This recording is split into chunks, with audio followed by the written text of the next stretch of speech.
Are feeling very peachy today because we are with the cast and crew of Riverwalk Theater's production of James and the Giant Peach. We are with producer Tom Ferris, and of course the man himself who plays James is Nicholas. Welcome into Studio 10. Thank you. Nice to be here. Yes, it's great to have you guys here. But first, tell us, why did you guys choose James and the Giant Peach to be performed this season? Well, Riverwalk Theater likes to invite directors to submit projects that they care about. And Linda Widener, the director of James and the Giant Peach, really likes to pick shows that have a message, especially for young children.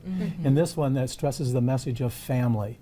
And families of all types, not just the normal family, but the types. And this show really shows that off as James goes from having almost no family because of a tragic accident to his parents to developing a family of very unusual characters. Yes, see that. to put it sweetly. But Nicholas, you play James, of course.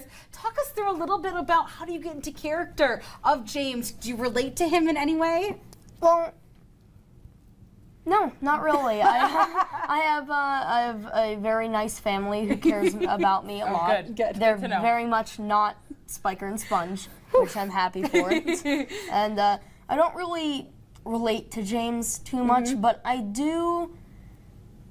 To get into character for him, I mostly just think about what he's going through and how he would be feeling in this situation, not exactly just what people are telling me to think. Yeah. What I think James feels in this moment. I like that, and that's the best part about being an actor. You get to tackle those challenges and then portray them on the stage.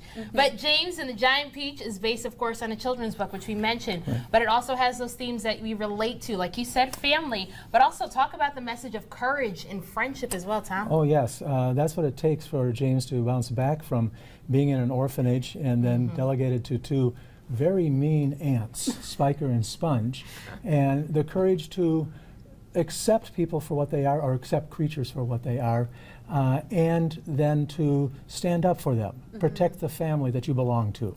Yes. And that took a lot of courage on James' part, and Nicholas does a great job of doing this on stage. Yeah, and we're seeing some of those pictures where we're seeing the set and the costumes. You opened up this past weekend. Talk a little bit about the character or the audience's response to this, and also the costumes and the set pieces. How did we get into these puppets? These are crazy. Well, the puppets are a creation of Adam Carlson, who works at the theater. He created over 30 puppets for the show. Some like Spider here. That are carried, some that actually move. There's also a spider puppet that moves across the stage, handled by some of the young people that we have in the cast that operate the puppets, and a ladybug that actually flies through the air, which is neat. And then we also have a rhinoceros who was the result, the cause of James' family losing his parents. That's there, and then we've got so that's Adam Carlson. But then our costume designer, due to illness, our original costume designer couldn't do it, but they had the costume shop, Cape Koskinen, and the costume shop managed by Riverwalk Theater, put together a wonderful set of costumes. So we have 6-foot earthworm, a 6-foot centipede, and a giant spider and ladybug that are all costume as the creatures that become James' family. And he learns to love them. Well, Tom, there's so many different elements, like you just told us on stage, but a few off as well.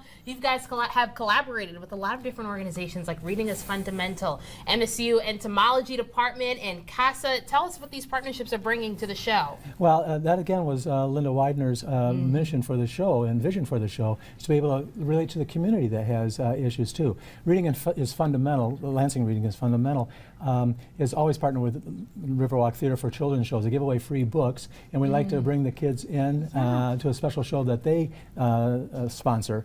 Then we also have court-appointed special advocates. That is a group that deals with children that are involved in the court system and working with them. So we invited them also to collaborate with us and put a special show on for them especially and their families. And then finally, the bug house at the MSU Department of Entomology. We have them there so students can learn, just as James learned, that bugs aren't all real creepy. There's a lot of interesting things to learn about bugs, and they're really different. entertainment. And they come in to every show. Before the show, the children and their families can interact with these bugs at the theater. That is awesome. And if you're looking at your screen, you can still catch a performance of James and the Giant Peach this weekend. But stick around because Tom and Nicholas are still going to be with us after the break.